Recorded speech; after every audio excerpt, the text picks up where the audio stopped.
Hey YouTube family, it's your girl, Millie, and I'm back with another Freelancing Friday video.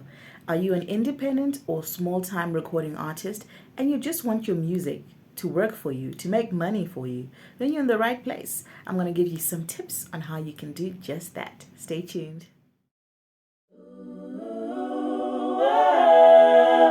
Millie. So we all know, as a small-time recording artist, one of the concerns that you may have a lot of the time is how are you going to eat? How are you going to survive? How are you going to continue to grow the craft? You need money. You need to inject funds into this thing. Otherwise, it's not going anywhere. So I've got a few ways that I've been working with in the past few years, and more recently in the past year. If you followed my journey, you know that I was retrenched last year in July, and I've been basically surviving off music for the longest time now, and it's working for me. So I'm going to give you some tips of how I've been doing it and what has actually worked for me. One of my biggest sources of income is YouTube. Now, I know you might be thinking, "Oh, it takes so long to get monetized on YouTube. How long? I don't have the energy to put in all that, energy into getting my YouTube channel monetized." But guess what? As a musician, you do not need to be monetized on YouTube to make YouTube money. That's right. So through my distributor, I use DistroKid, by the way, which I think is one of the absolute best platforms to use, and I'll talk about that one day. But you can sign on to what they call Content ID. So there's two facets to this thing. When they distribute your music to like YouTube Music, it's immediately monetized. So you will be getting paid per YouTube video ad stream, just like any YouTuber would be getting paid for that. So the minute you just distribute your music through YouTube Music on your platform, it's monetized. So you're making money off that. Number two, there's Content ID. So Content ID is tricky for musicians because of two things. Some people's strategy when you're pushing your music is to give it to YouTubers and give it for free so that they can put their music in their channels for you, and that's a promotional technique that you can use. But I currently don't use that. So all my music is registered with a Content ID. So if anyone uploads my music on YouTube, I will get paid for that. Basically, I will get money from that, and that's how I do it currently. I haven't explored the other promotional technique, but this works for me. And YouTube is actually my second biggest earner on my on when it comes to where I get money from streams. YouTube is my second biggest earner, and that's saying a lot because in the past year I have only released 2 songs. I think I've got a complete repertoire of about 10 songs, yeah, and that makes me a pretty good income, guys. Like, it's not like I can live off it, but it's good money that comes in for me doing nothing. So you can only imagine when I'm actually releasing a song every month or a song every week or a song every day. You know what I mean? Not that I'm going to do that. But YouTube gives a very good income. Number 2 on my list is collaborating with other artists. When you collaborate with other artists, it's not just about you guys making music. It's also about you guys sharing royalties. Now, a lot of the time people collaborate and they're just like, "Oh, I just want to collaborate with you," and it's done and dusted. You might not even get paid for that collaboration, and you let it go. And that's wrong. My philosophy when I do any collaboration is, okay, fine, if you're not going to pay me for this collaboration, then it's going to be a 50-50 split or a 30-60 split, depending on how we're going to do this. If we're all going to promote, if we're all going to do this, then we're going to split it half-half. You know what I mean? That's something you should be looking into. Collaborations pay 2 ways. Or 3 ways, actually. Collaborations can pay in 3 ways. They can give you cash up front. So every time I have a collaboration that comes with cash upfront, I also charge what I call a commercial release fee. So it's a percentage of the total cost of this collaboration. So I do this because at the end of the day, I'm not going to be making continuous money from this. So you have to pay me to release my rights because I've also put myself into that song. And because I'm on that song, it's a different song than it would be if I wasn't on it. So you need to get that money. The number 2 way that it pays is through royalties alone. So you collaborate with someone and then you get paid off the royalties that come from that song. So basically, we have 100,000 streams and each of us gets paid $50. each of us has to get $50. It's not like that one person only gets $50. No, each of us gets that $50 and we move on. And the third way is through both. You can actually get paid upfront and through royalties. I also have that. When I charge for collaborations, I offer those three options. Either you pay me upfront and pay for a commercial release fee. We do a collaboration where we're having a 50-50 split or whatever a percentage we agree upon. Or you pay me upfront, and if you're not going to pay a commercial release fee, I get 15% of the royalties. That's fair, right? And trust me, there's a lot of cash in doing that because, like I said, I've only released 2 songs of my own in the past year. But I've worked on over 250 songs, which are collaborations with other people. You might not even know these people. These are people from Germany, Yugoslavia. Okay, my husband is always telling me Yugoslavia is not a country anymore. But like people from all over the world, people that might never even come across, I might never meet in person. But because we have royalty splits, those 250 songs, even if they each give me $1 a month, that's $250 I didn't have from streaming. So, and that's just because of other people's music. And guess what? These people will be pushing that music more than I am pushing it. Sometimes I can promote it like once or twice because obviously I can't be promoting 250 songs on my TL. I also have my own stuff that I want to promote, but they push it hard too.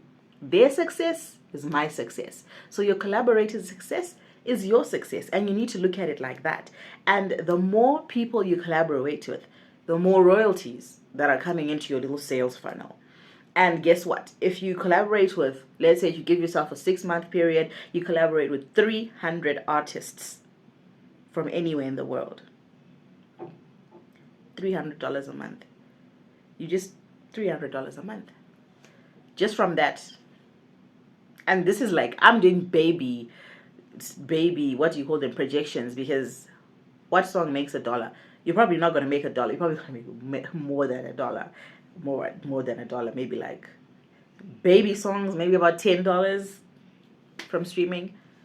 So that's definitely something you need to. That goes right into my number 3, which is freelance. Freelance. I get most of my collaborations through freelancing. That's where you find people that are really passionate about music, but sometimes they can't afford your services. And then you come to an agreement where you're like, okay, fine, you can't afford this. Let's do it like this. When you distribute, I get 45% of whatever comes, whatever it is.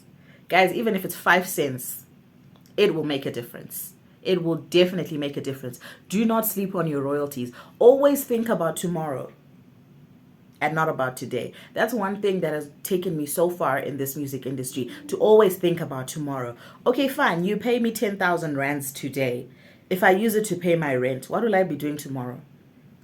You need to think about tomorrow all the time before you make any decision. 4 is streaming royalties. So all these things are kind of the same things, guys.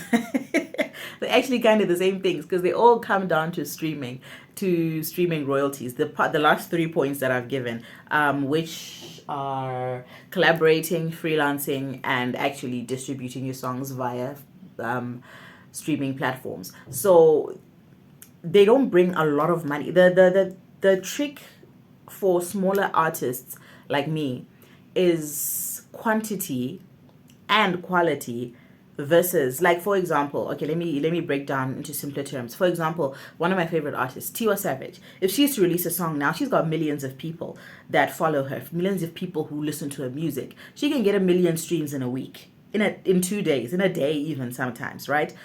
I don't have that advantage to get 1 million people. But what I can do is I can release 10 songs. If I release 10 songs and my 100 followers listen to those 10 songs continuously, what's 10 now? I'm challenging my maths. I think it's about 1,000. Or yeah, but anyway, I hope you get my gist. I'm not going to do maths on camera because we're in last. But when I release more songs, I get more streams. And that's what works for me, because the problem is a lot of us want to get big with one song. You release a song and you expect it to get 100,000 streams and get you $1,000. It doesn't happen like that. Not overnight. Some of us are small. So the more songs you actually release, the more songs there are for people to listen to, the more income you get. And it's very simple. Number 5, make music. Make it, do it. Because as an artist, I know I'm a perfectionist. And coming from me, it's terrible because obviously I have released 2 songs in the past year. Okay, fine, shoot me. But I have been making music with other people. So it's not like I've just worked on 2 songs all year. I've worked on over 300 songs all year. And so when you actually make music, you can actually make money from it.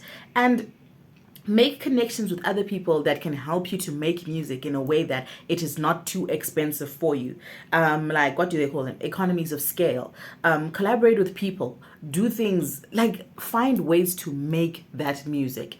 Like, find ways to make that music and make quality music. Because when you actually put the music out there, that is the only time that the music can actually start making money for you. Number 6 on my list is to collaborate with brands. Now, just like with YouTubers, right? YouTubers collaborate with big brands and then they were like, oh, this video is sponsored by so and so and so and so. So they offer you skincare products in the exact same way. As a musician, you can collaborate with bigger brands. And how, you might ask, how do you do that when you're a small-time artist?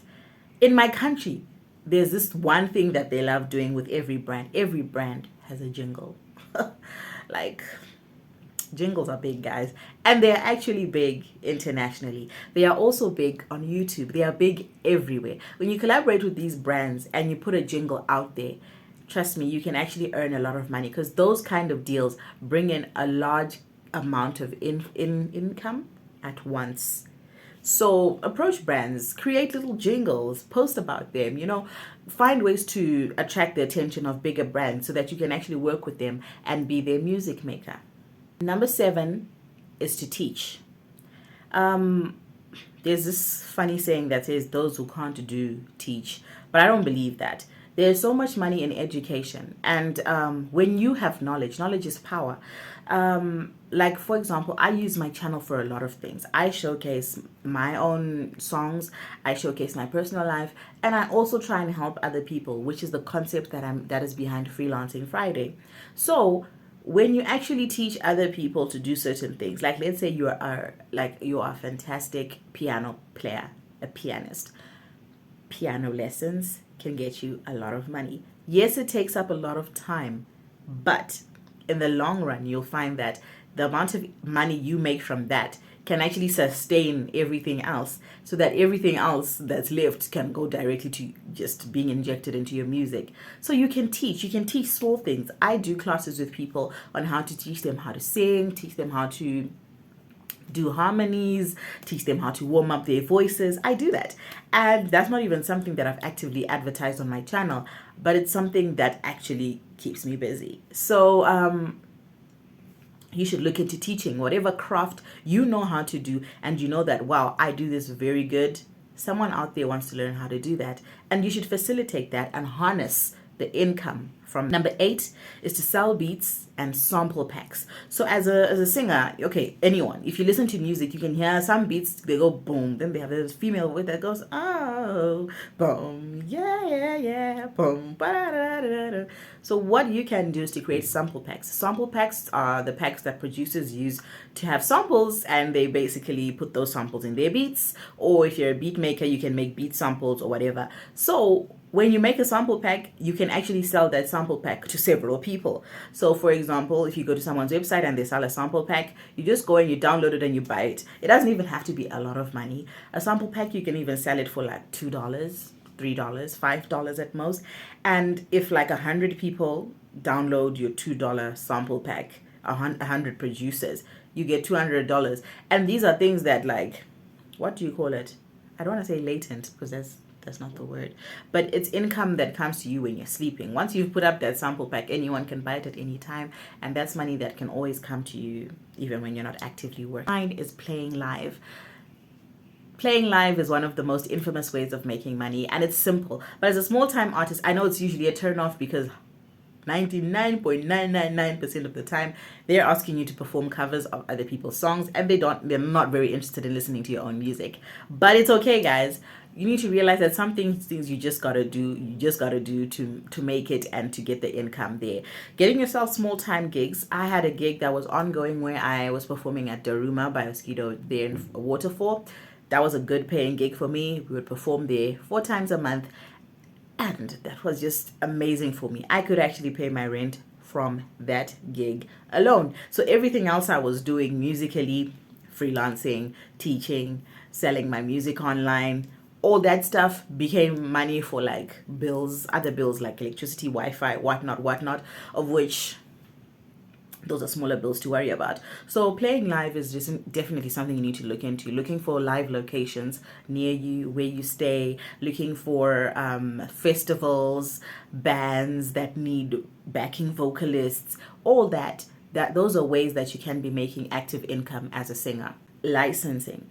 So a lot of us think that you just have to be a big singer to be featured in movies and stuff like that, but you don't. There are platforms where you can submit your songs and then they can submit them for licensing. I know CD Baby. I initially used to use CD Baby, but I feel CD Baby is a bit expensive for me when I want to release music a lot. Like, I mean, I can't be paying every time I want to release a song because I paid for this song to be made. So anyway, that's another, I'm talking about other things anyway.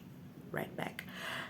CD Baby would submit my songs for me, but there are also other platforms that you can submit your songs and then they'll license them, and then you just get your money back. You get your money as your song is licensed. Sometimes you don't even see the movies. Actually, most times you don't see the movies. I was told my song was licensed and I saw the money on my statement. It came in.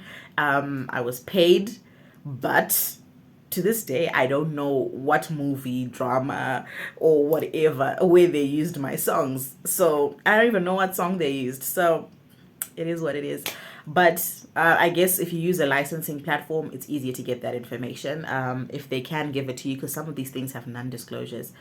Probably not, because if you license, they need to tell you. But anyway, that's a story for another day. So that's all I'm going to talk about in this video. This is a follow-up video to the video I did, which is right here. I'm gonna put the thumbnail right here. You can also check it out to find ways to monetize your voice and make money just from your voice, as if you are a voice artist, because I'm sure musicians can be instrumentalists and all the other things. So I love you for watching my video, and thanks again for coming back for another Freelancing Friday video. I have a Freelancing Friday, Freelancing with Millicent playlist on my YouTube. You can check it out, where I discuss all the things that I do, from how I'm working on Fiverr, quitting my job, what it feels like handling my finances, making money from my voice, all these things. You can find something just for you, and tune in every Friday for another Freelancing Friday video. I love you for watching, and see you in the next video.